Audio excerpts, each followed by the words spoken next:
if you're planning a fundraiser, you're probably feeling one of two things. Either you're worried about not raising enough money, or you're worried that you're going to work your tail off and barely break even.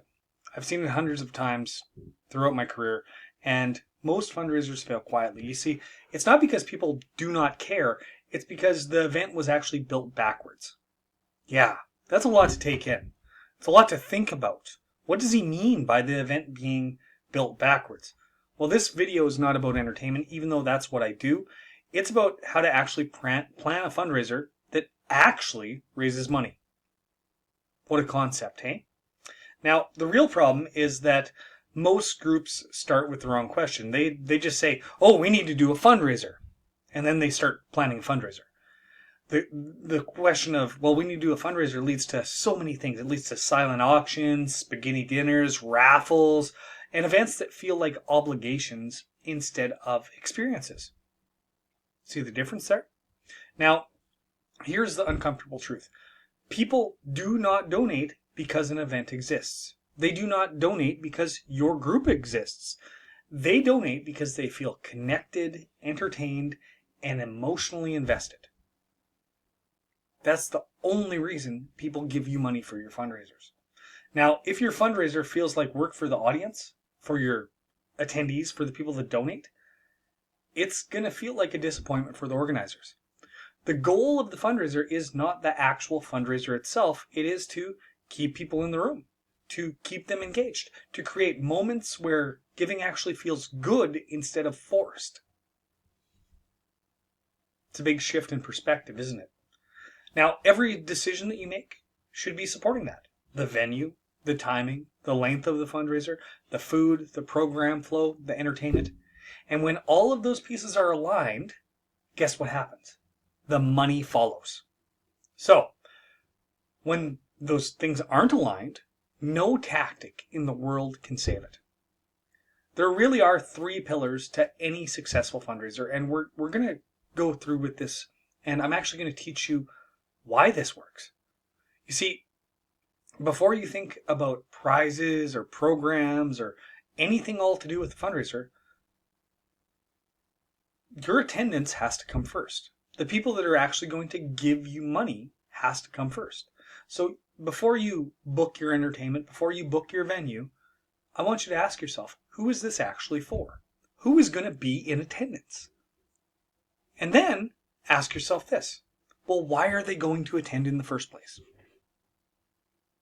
What's in it for them? Sure, you want to make money, but what is in it for your person you're serving with your fundraiser? What makes it feel worth leaving the house for them?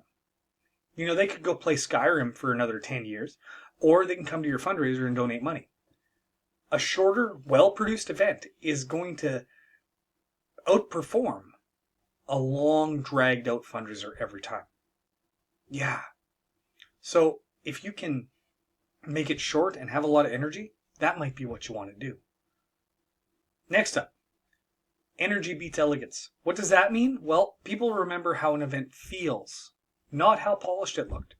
I've been to fundraisers in small towns where they've had 450 people and the place is packed. I do my show and they raise $30,000, $40,000.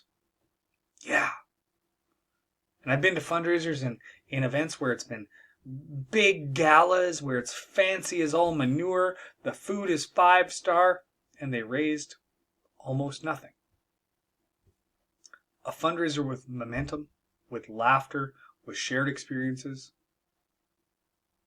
it can go a long way. It creates emotion, and it creates that buy-in. It gets that community involvement together. Sometimes it's not all about being fancy. Sometimes it's about being a little bit less than fancy and actually having people stay longer, actually having the bids go higher, actually having the donations feel natural. Yeah, low energy kills giving. Pillar number 3, giving has to be simple. If people are confused, how are they supposed to give you money? They stop participating. Your audience should never wonder, when do I donate? How do I donate? Why am I donating right now? They should never wonder that. Because you want clear moments. You want clear asks and you want clear purpose. One of the big mistakes I see that fundraisers make is that they don't even have an ask. They just have an event and then they don't ask for money at any point. No wonder they don't succeed, right? When giving is easy and emotionally timed, it works. So use that to your advantage. Common fundraisers mistake that I see is things like, well, the one I see most often, believe it or not, is the event runs too long. Yep. If it's way too long, why are people going to take part? Oftentimes there's too many speeches. And don't get me wrong, that's great for buy-in. But if those speeches aren't targeted specifically to either get more donations or they're long and boring about the organization's history and how it saved 3 elephants in the Serengeti in 1927, nobody gives a flying rat's patootie. So why not understand that and say, we have a long history of saving elephants, but we're not going to get into that. Let's instead talk about how you can donate and help us save more elephants. Okay? Many of them have no actual program flow.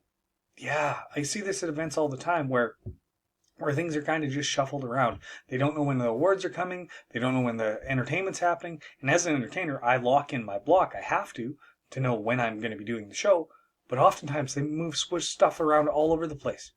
And that's not a clear program flow. You see, you can actually use your program as a fundraiser in itself because you amp up to certain things and you build that aspect of giving money during certain times. Another one is that oftentimes entertainment is treated as just a filler to fill time instead of a structure to actually raise funds. Think about that.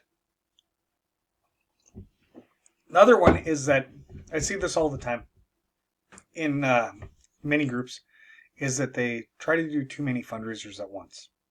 They add a silent auction and they add 50-50 draw, then they add a heads and tails, they add minute to win it games, they add 47 other things. And more does not necessarily equal better.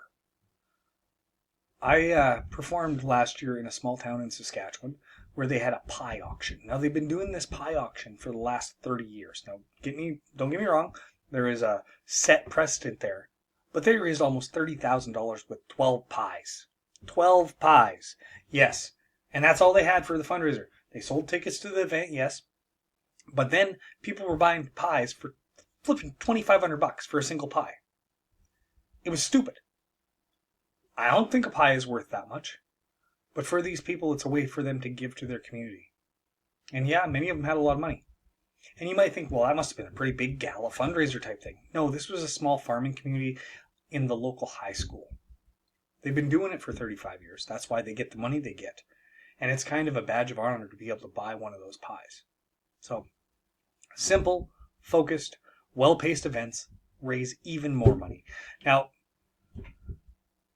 a successful fundraiser, here's the truth. It's not about luck. It's about structure.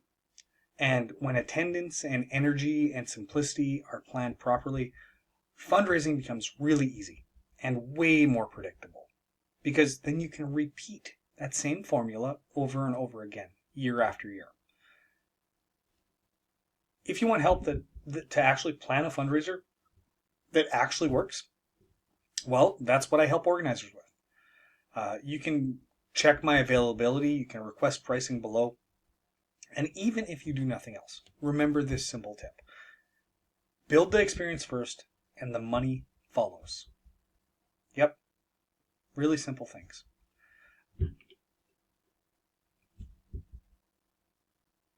I want to thank you for watching the video. My name is Jesse Lewis. Welcome to my site or to my YouTube channel. It took me this long to introduce myself. And I'm an entertainer. I work all over Canada, and I have a hypnosis group that services the US. Any of us would be glad to help you. I want to thank you for watching the video, and I'll see you next time.